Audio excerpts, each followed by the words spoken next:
The global pandemic of COVID-19 has been followed by a national wave of protests. These were precipitated by the killing of George Floyd by Minneapolis police, but they've been widely viewed as a response to long entrenched patterns of systemic inequality.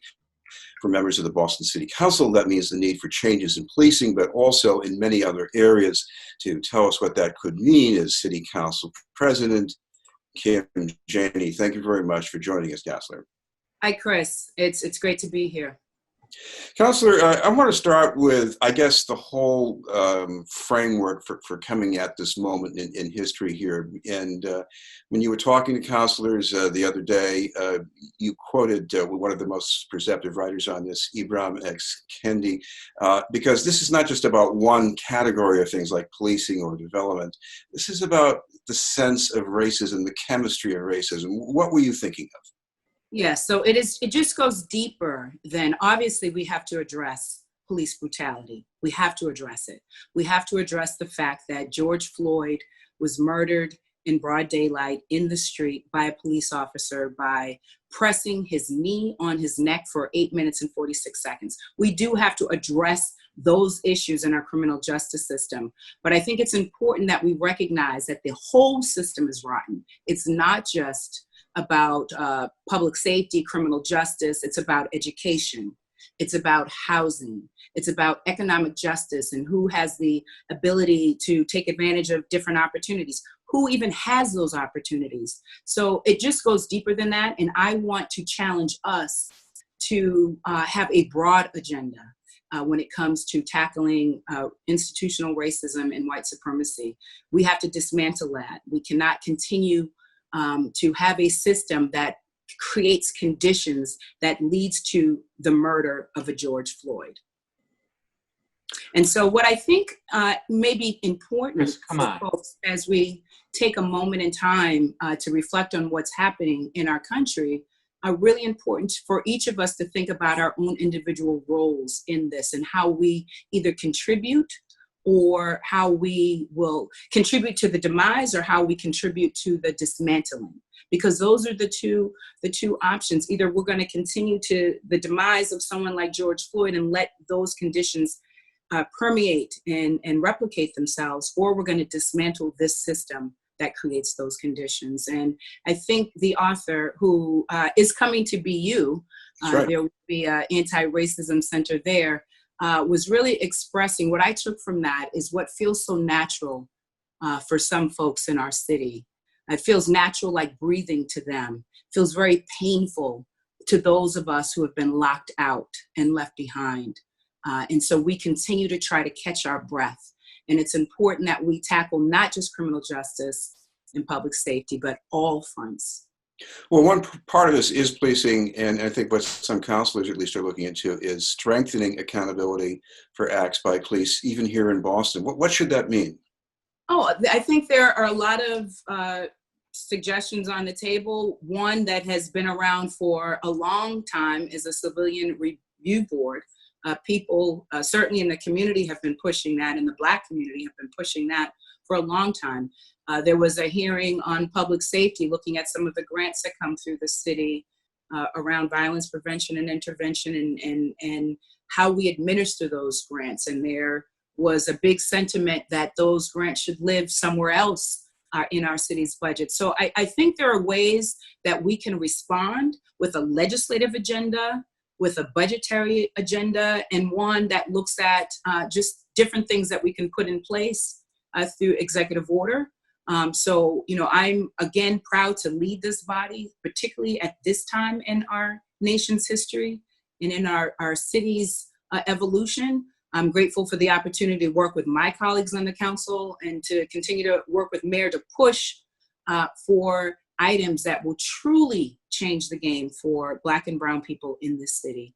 And I think there's a strong desire from all fronts, not just communities of color. Councilors are also looking, I'm sure, more closely at public health here. You look at the racial disparities in COVID-19, especially the adverse effect on Black and Latinx communities. What does that say about public agencies and even the medical establishment?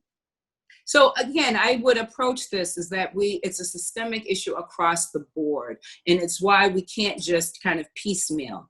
What we see reflected are the systemic inequities throughout society, and they play out in our public health realm. And I think, many of us have said, wow, COVID-19 is exposing inequities, but, many of us on this council, in our communities have been highlighting these issues for years. And the problem is that people hadn't been listening. We've been highlighting these things. And so now COVID puts it on Front Street for everyone to see.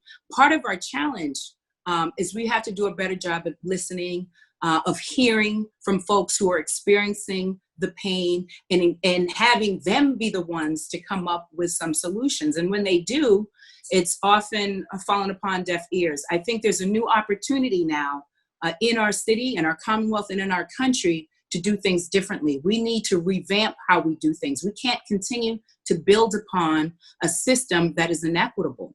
We have to dismantle that, and we have to start again. We've got to recognize the inequities and do things differently. If we don't, we will be here again in another couple of months, another couple of years, talking about another hashtag and another George Floyd.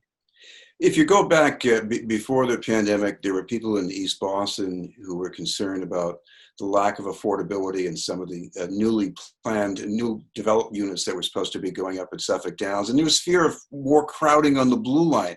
How does that look to us now? So I think this is the exact conversation we need to be having. All of these conversations, planning. How do we plan in our city? I don't know if you saw the op-ed by a number of counselors. I think it was yesterday's Globe, or maybe it's going to be in today's print edition. Anyway, it went live yesterday, that talks about the need for equitable planning. This is how we do it. We can't continue to build upon the inequity. We have to take a moment, reflect, figure out how we're going to do things differently. And we've got to hold the developers accountable, but not just the developers, all of the city entities that facilitate development. We have to hold them accountable for a higher standard. We have to hold developers accountable for creating the Boston we want to live in. And that's a Boston that is inclusive, with real opportunity for all of its residents, not just those with deep, deep pockets. We have to break the cycle of poverty. We have to make sure that there's real opportunity for all. And I think we have that opportunity if we do planning right. I want to ask you about your impressions about the series of protests in Boston. There were some ugly things Sunday night, late Sunday especially, but overall, the sequence of things, the people that you must have seen in the streets and what was going on, what was your takeaway?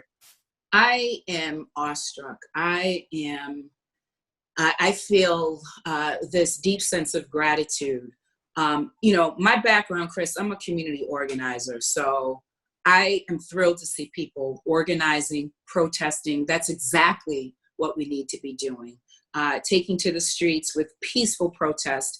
And in my district in particular, there have been a number of protests, and I'm really proud that the organizers of protests, they're coming. So Tuesday night, Franklin Park, if you saw that, there was a die-in, right at where Columbia Road, Seaver, and Blue Hill all meet. Amazing protests. And it's important that we protest, but it's also important that we couple that with legislation. So we've got to continue to persist, to continue to fight back. And it's important that we don't let people come in with their own agenda to disrupt what it is that the local activists, the local community organizers, the local residents are trying to do in their communities. And for Boston, and for many of the communities of color in Boston, especially neighborhoods like Roxbury that I represent, we've been working on building our community up. And so we have little patience or tolerance for anyone who would try to tear it down.